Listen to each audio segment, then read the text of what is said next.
नमस्ते दोस्तों। स्वागत है आपका मेरी नई कहानी में। मेरा नाम अनन्या है और मेरी जिंदगी का सबसे खौफनाक और दर्दनाक दौर वो था जब हर महीने मुझे एक अजीब सजा से गुजरना पड़ता था। हमारे बड़े घर में दो कपल्स एक साथ रहते थे और शुरुआत में ही सब कुछ दोनों कपल्स की तरह बेहद शांत और खूबसूरत लगता था। पर जैसे ही मेरे पीरियड्स मतलब मेरे महीने की शुरू होते ही मेरी सच्ची माँ मतलब मेरी सगी माँ का बर्ताव अचानक एक धांसू दुश्मन जैसा बदल जाता था। घर के माहौल में ही एक ऐसा गहरा सन्नाटा छा गया था जहाँ मुझे किचन से लेकर परिवार के हर हिस्से से दूर कर दिया जाता था, ये जनरेशन में भी। और मुझे एक अपराधी की तरह देखा जाता था जिसे मैं बदल ही नहीं पा रही थी। हर महीने के उन 5 दिनों में किचन में खाने की मेज से लेकर बैठने तक हर चीज़ पर बेहद गासू मतलब गंदी बातें करना मेरे लिए मानसिक अत्याचार शुरू हो जाता था। मैंने जब भी अपनी ही मम्मी को ये टॉक्सिक और बेरहम रूप रंगे हाथों देखा तो मेरे तो होश ही उड़ गए।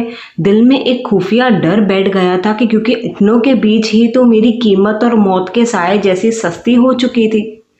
मैंने बिना किसी हल्ला हुल्ला या रंगे रोने धोने से शांति से उनका हर एक अपमान सहना बंद कर दिया था। फैसला किया और उनकी बातों को एक सबूत की तरह अपने दिमाग में सेव कर लिया ताकि मैं खुद को बदल सकूं। उस रात का वो सन्नाटा मेरे बस का नहीं था, इसलिए मैं रोने धोने के बजाय अपने करियर पार्ट और बदलने और फाइनेंशियल इंडिपेंडेंस हासिल करने के पक्के फैसला किया था। मुझे पता नहीं था कि ऐसे मेरी सगी माँ करेगी मेरे साथ, वो भी इतना सारा अत्याचार, वो भी 2026 में। कैसे सोच सकती हूँ मैं ये सब, और कैसे हो रहा है मेरे साथ ये सब। मैंने बिना किसी को बताए दिन रात एक कर दिया था और डिजिटल कंटेंट क्रिएशन से लेकर हर पार्ट टाइम नौकरी के नए नए पुराने प्लेटफॉर्म्स पर अप्लाई करना और काम सीखना शुरू कर दिया ताकि इस अत्याचार से आज़ाद हो सकूं। सिर्फ वो पीरियड्स के लिए ही नहीं, मेरे घर पे बैठे रहने के लिए, मैं कुछ ना करने के लिए भी करती थी। कुछ महीनों की कड़ी और डांसू मेहनत के बाद जब ये बजे मैं घर लौटी तो मेरे हाथ में मेरी पहली कमाई और एक बढ़िया कंपनी का अपॉइंटमेंट लेटर था, जिसे देखकर मेरा दिमाग तो खुशी से सुन्न हो गया था। मैंने बिना डरे ही परिवार के और अपनी ही उस अत्याचारी मम्मी को ही एक साथ कमरे में बुलाया और उनके सामने अपना वही खुफिया मोबाइल और पहली कमाई का सबूत रख दिया। मेरी पहली कमाई का चेक रंगे हाथों सामने देखकर उनके चेहरे का ही रंग उड़ गया था और उनके पैरे तले जमीन खिसक गई थी। पहले वो मुझे पीरियड्स के लिए टॉर्चर करती थी, दूसरा वो मैं इंडिपेंडेंट नहीं थी, कुछ कमाती नहीं थी, मैं बेरोज़गार थी, उसके वजह से भी मेरे ऊपर अत्याचार करती थी। मम्मी जो कल तक मुझे पीरियड्स के नाम पर अपवित्र बोझ समझती थी और मुझ पर अत्याचार करती थी, आज मेरे से ही नए और डांसू रूप को देखकर डर के मारे मेरे से अच्छे से बात करने लगी हैं, कांपने लगी है। उनका घमंड भी मिट्टी में मिल गया है क्योंकि उनको लग रहा था कि ये पीरियड्स में सारा दिन रोती रहती है, इसको दर्द में आगे जाके ज़िंदगी में करेगी क्या। क्योंकि बहुत सारी हम देखते हैं दूसरी सोसाइटी की औरतें हमें ये सब बोल रही हैं, पर ये मेरी मम्मी मुझे बोलती थी। उन्होंने अपनी पुरानी गलतियों पर रोने धोने के बजाय अपना सिर झुका लिया क्योंकि उनका छुपा हुआ भेदभाव और बेरहमी आज रंगे हाथों पकड़ी गई थी। मैंने उन्हें साफ कह दिया कि जब मैं कमाती नहीं थी और कमज़ोर थी, पीरियड्स के टाइम पे रोती रहती थी, तब आपका बर्ताव मौत के साए जैसा था।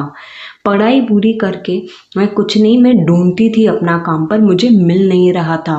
पर मैं अब इस पुरानी सोच और अत्याचार को एक पल भी बर्दाश्त नहीं करूँगी क्योंकि मैं अभी कमाती हूँ। मेरे इस नरम के बजाय मजबूत रूप ने उन्हें वार्निंग दे दी कि अब कोई औरत या परिवार मुझे कमज़ोर समझने की भूल मत करना, लिटरली भूल मत करना। आज इस बात को 1 साल हो चुका है, 1 साल बीत चुका है और मैं अब पूरी तरीके से सक्षम हूँ, आर्थिक रूप से भी और दिमाग से भी आज़ाद हूँ।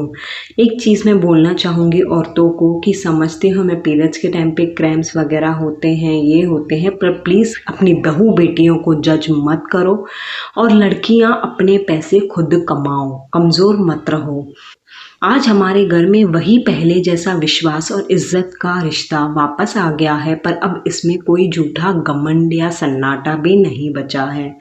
इस इम्तिहान ने मुझे सिखाया कि दुनिया में इज्जत सिर्फ बेटी होने की नहीं, बल्कि उसकी काबिलियत, लड़का हो या लड़की, जब तक कोई बड़ी उम्र तक मतलब 18 के बाद कमाता नहीं है, उनकी घर पे इज्जत नहीं होती है। हाँ, इसलिए हर मर्द और औरत को आज़ाद होना ज़रूरी है। ये मेरी कहानी है जो हर उस माँ और परिवार के लिए चेतावनी है, वार्निंग समझ लो कि जब वक्त का पहिया घूमता है, जब तक आप उसको समझते हो कि ये कुछ नहीं कर रहा है, क्या कर सकेगा, क्या कर सकेगा, जब भी वो अपना सक्षम हो जाएगा ना, तब आपकी आंखें खुद झुक जाएंगी। ये घूमता है, सब कुछ बदल कर राख कर देता है। इसलिए कभी किसी बेटी या बेटे को ही मजबूरी और कर्तव्य का उसका नियम ना सिखाएं, ना ही उसको मजबूर करें। कहानी अच्छी है तो लाइक शेयर एंड सब्सक्राइब।